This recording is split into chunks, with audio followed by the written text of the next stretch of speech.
John. Shh.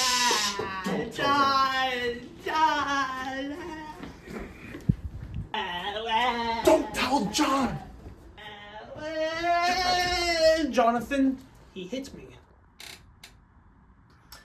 I did not, Mr. Krite. I did not hit Nikolai. Send him to one's office immediately. My face hurts. You're such a tattletale.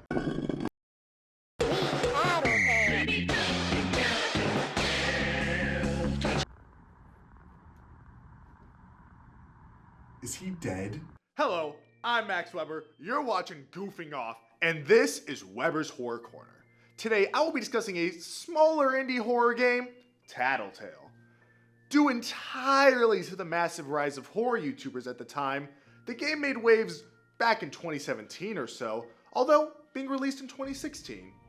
Produced by Waygetter Electronics, the game was riding the wave of the nostalgia horror mascot trend, inspired by the peak of Five Nights at Freddy's. Tattletail, in particular, however, takes way more inspiration from Furbies than Chuck E. Cheese. Unlike the FNAF games, however, Tattletail had very little staying power due to reasons I'll discuss shortly. Set days prior to Christmas and with a VHS aesthetic, this game is held up fairly well and has a unique feel to its gameplay, which is more than most modern indie games can say for themselves. Well, with introductions out of the way, we can get right into it, and as always, spoilers ahead. The gameplay of Tattletail follows a 5-night cycle, leading up to the arrival of Christmas Day.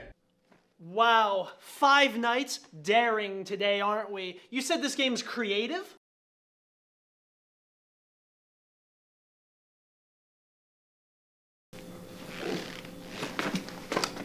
Ha! I was ready for it this time, bozo. Skibbity Riz, I'm the... Anyhow, you play as a kid who decides to open his presents early, and shocker, you'll never believe it. Get this.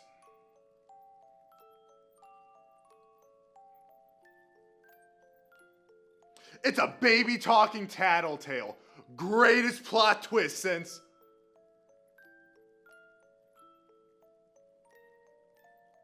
Anyhow, this Tattletail must be brushed, fed, and charged. Otherwise, the game will subtly remind you that you have forgotten to do these tasks. It is not loud or annoying at all. Jokes aside, your robot companion is fairly endearing and presents some honestly hilarious imagery throughout the game.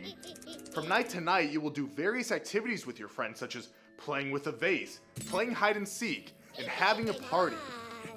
All of this is carried out while the player avoids Mama Tattletail, who is not nearly as friendly as your companion. Reacting to the noise you make, Mama balances out the use of sprinting and your flashlight, as both tasks make a lot of noise. The flashlight in particular must be shook constantly to stay lit, as without it, the low light indicator will appear, and your Tattletail will have a meltdown, which makes even more noise.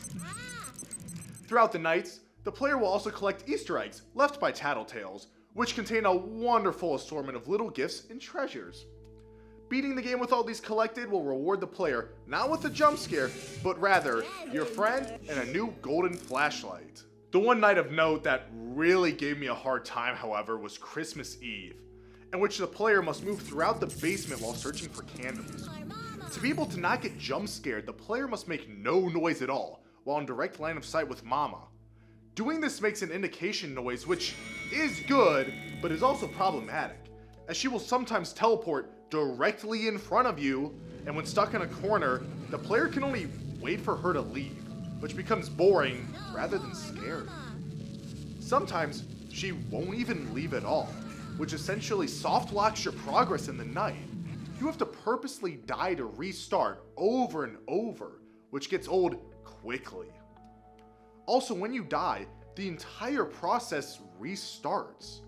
This section is notoriously problematic and finicky, and my final attempt was in fact the one I was going to give up on if I lost it. It got old quick. While on the topic of Mama, I might as well get right into the next section, monsters. Tattletail has only 2 monsters to speak of, being the companion and Mama Tattletail. The companion Tattletail comes in a few different colors, although your main friend throughout the game is purple. While given no real name, others such as the yellow variant are given names, such as Butternut. The Tattletail is a little egg-shaped Furby lookalike that, as prior stated, loves to talk. The sound design of the toy moving is a nice touch, and the way in which he reacts to your environment and actions creates a fairly immersive atmosphere, however. This little fella also loves ketchup, an item that appears a ton in the game for no other reason than it's silly. The second of the 2 characters from the game is Mama Tattletail, who shares a similar appearance to the smaller counterparts, but is brown and requires VHS tapes to work. Hunting you through noise, this enemy takes a more rugged appearance when attacking, and is maybe actually sentient, or possessed. The game attempts to have some presented lore, however, what is present is very surface level, somehow managing to be even more vague than what FNAF 1 had going for it. The Kaleidoscope expansion, the only expansion, tries to touch on this topic a tad more, but utilizing mostly recycled assets and very little text, results in a paper-thin story that feels more like set dressing. Like, this segment is barely 15 minutes long. Also of note is how the finished Steam port of the game still has the developer console intact, which allowed me to get these close-up shots of Mama when she's in tack mode. Strange to see a finished product leave behind a feature like this, and it be so easy to access. With these 2 monsters out of the way, only one last section is left to discuss: the killer soundtrack. The soundtrack of Tattletail is essentially non-existent, outside of some heavy ambient chase noises. However, the few real tracks that the game presents are wonderfully reminiscent of the time period the game sought to represent. My top 3 picks are as follows.